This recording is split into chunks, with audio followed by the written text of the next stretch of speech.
So guys, जैसे ही आज मैं सुबह सुबह उठी ना, तो ऐसा हुआ कुछ अचानक, बस क्या ही बताऊं। और उस चीज़ ने मुझे पूरे दिन इरिटेट करके रखा।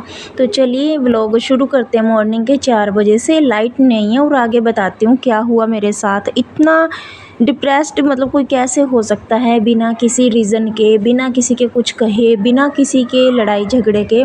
कभी कभी ऐसा दिन हमारा जाता है कि पूरा ही दिन हमारा ख़राब निकलता है।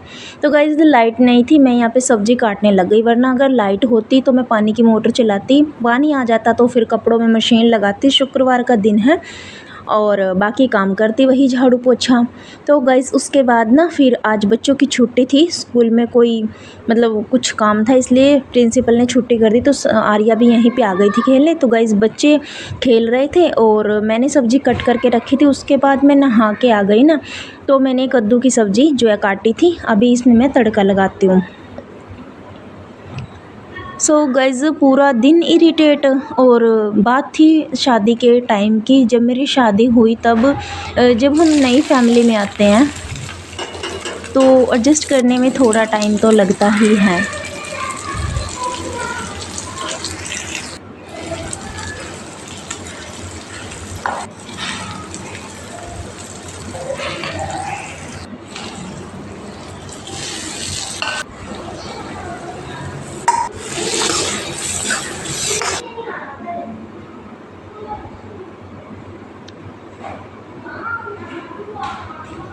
सो गाइज़, जब हम अपने घर को, अपने परिवार को छोड़ के आते हैं ना किसी दूसरे के घर में, मतलब हम शादी करके अपने ससुराल में आते हैं मायके से, तो हमारी हैबिट्स होती हैं, जो हमारा रूटीन होता है, जो हमारा माइंड होता है, सब कुछ हमें चेंज करना ही पड़ता है, या ऑटोमेटिक उनको देख के चेंज होता जाता है। क्योंकि आपको ससुराल वालों के हिसाब से चलना पड़ता है। हालांकि सब कुछ ठीक था, लेकिन कुछ चीज़ें ऐसी होती हैं जो आपको अंदर तक झिझोड़ के रख देती हैं। और कुछ चीज़ें ऐसी होती हैं कि आप हर किसी को खुश तो नहीं कर सकते, आप हर किसी के हिसाब से नहीं चल सकते।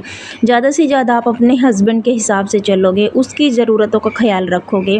और मान लो आप अगर सबकी ज़रूरतों का ख्याल रख भी रहे हो, तो आप हर एक को तो खुश करने के लिए ना तो बने हो, और ज़िम्मेदारी भी नहीं है कि आप हर एक फैमिली मेम्बर को खुश करो। तो गाइज़, यहाँ पे मैं काम भी कर रही थी और वो इमोशन मेरी, एक बात मुझे सुबह 4 बजे आई थी और इमोशन मेरी इतनी गहरी होती जा रही थी कि वो अंदर ही अंदर मुझे जो है खाए जा रहे थे कि उस टाइम पे मेरे साथ ऐसा क्यों हुआ। चाहे बात छोटी सी थी, लेकिन उस टाइम पे मैं भी तो, मेरी भी तो मतलब एज 18 ही साल की थी, ज़्यादा एज में शादी नहीं हुई है मेरी। तो इतनी थोड़ी नासमझ, थोड़ा सा भोलापन, थोड़ी सी नादानी होती है। इतने 18 साल की एज में बच्चे को ज़्यादा समझ नहीं होती है, तो हमारे यहाँ तो जल्दी शादी हो जाती है। और तो वो इमोशन किसको समझाएं किसको नहीं। आज भी अगर वो बातें याद आ जाती है ना, तो बहुत मतलब दिल दुखता है कि उस टाइम पे ऐसा हुआ और आज, उस चीज़ में और आज में इतना फ़र्क है। अब हमें जिसको समझना भी है, हम उसको भी ना समझें, क्योंकि अब हम खुद को समझने लगे हैं। अब हम खुद की वैल्यू करने लगे हैं। अब हमें पता है हमें सिर्फ़ अपने बच्चों का, अपने हस्बैंड का, अपनी फैमिली का ख्याल करना है। अगर परिवार चाहे आपका कितना भी बड़ा क्यों ना हो, हम हर एक को खुश करने के लिए नहीं बने हैं। और ना ही हमारी ज़िम्मेदारी है कि अगर आप 14-15 लोग आपकी फ़ैमिली में हैं, जॉइंट फ़ैमिली में, तो आप हर एक को खुश करो। क्योंकि चाहे आप कितनी भी कोशिश कर लो, आप किसी को खुश कर ही नहीं पाओगे। और उनको खुश करने के चक्कर में बल्कि हम खुद को डिप्रेस्ड करते चले जाते हैं। और मैं सच में इतनी डिप्रेस्ड हो चुकी थी, मुझे ये भी नहीं पता है कि गलती मुझसे कहाँ हो रही है और गलत कौन है और सही कौन है। और शायद मैं ही गलत हूँ, या मैंने शादी करके गलती कर दी, या मैं कहाँ फंस गई। सवाल ही सवाल थे मेरे पास, जवाब नहीं था। तो गाइज़, अभी मेरी फैमिली लाइफ बहुत ही अच्छी चल रही है राधे कृष्णा की कृपा से, और आगे भी ऐसे ही चलती रहे।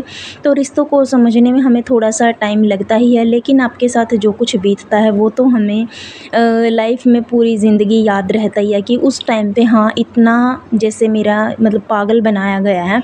और अगर मुझे समझ होती तो मैं अपने साथ ये कभी ना होने देती। हालांकि मेरी फैमिली में सब लोग अच्छे हैं, किसी की मैं बुराई नहीं कर रही हूँ और ना मैं किसी का नाम ले रही हूँ। लेकिन कुछ टाइम ऐसा होता है, आप सही और गलत में फ़र्क ही नहीं समझ पाते हो। आप ऐसे फंस जाते हो कि आपको दिन का नहीं पता है, रात को नहीं पता है, लेकिन सिर्फ आपका दिमाग अपना इतना ज़्यादा वर्क करता है, इतना ज़्यादा भागा दौड़ी दिमाग में रहती है, इतनी ज़्यादा टेंशन रहती है, जैसे कि ज़िम्मेदारी सारी दिमाग ने उठा ली हो और शरीर मिट्टी की तरह बस चले जा रहा हो। जहाँ मतलब घर के काम कर रहे हो, सब काम रुकते नहीं हैं, लेकिन दिमाग उनसे भी तेज़ भागता है।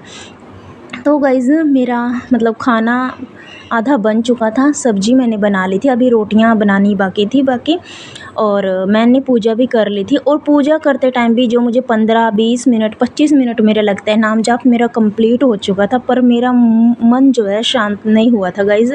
और फिर मैं सोच रही थी कि ठाकुर जी के लिए भोग के लिए क्या बनाऊँ। मैं सुबह सुबह के लिए दूध में पहले दे चुकी थी, तो मैंने आधे घंटे के बाद, बच्चे भी जैसे छुट्टी पे थे स्कूल की, तो मैंने क्या किया, मैं बनाती हूँ चीनी के पराठे और ताज़ा दही जमा हुआ रखा है, रात को मैंने लेट जमा दिया था 10-11 बजे।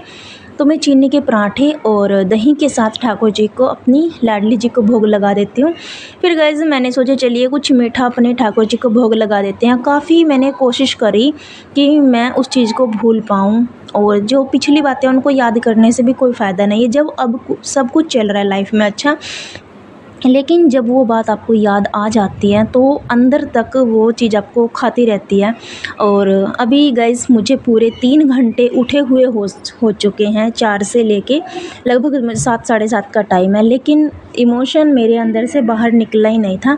और इसके बाद ना गाइस मुझे व्लॉग शूट करना बहुत ही मुश्किल हो रहा था, जबकि सुबह ही मैंने सोचा कि मैं व्लॉग ना शूट कर पाऊँ, कर ही नहीं पा रही, तो आज छोड़ देती हूँ। पर नहीं, ये तो हमारा डेली का काम है।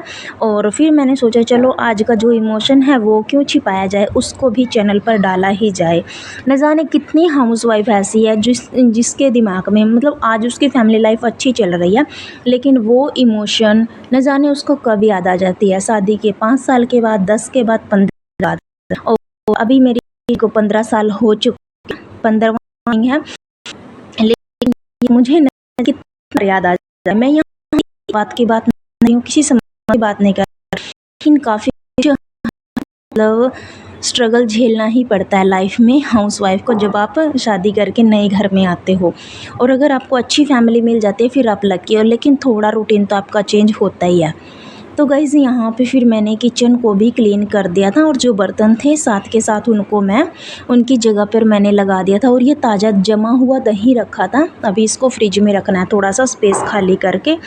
तो गाइज़ जो बर्तन मैंने धुले थे उनको सभी को मैं जो है लगा देती हूँ। और बच्चे आराम से टीवी देख रहे हैं, हस्बैंड अपनी शॉप पर जा चुके हैं।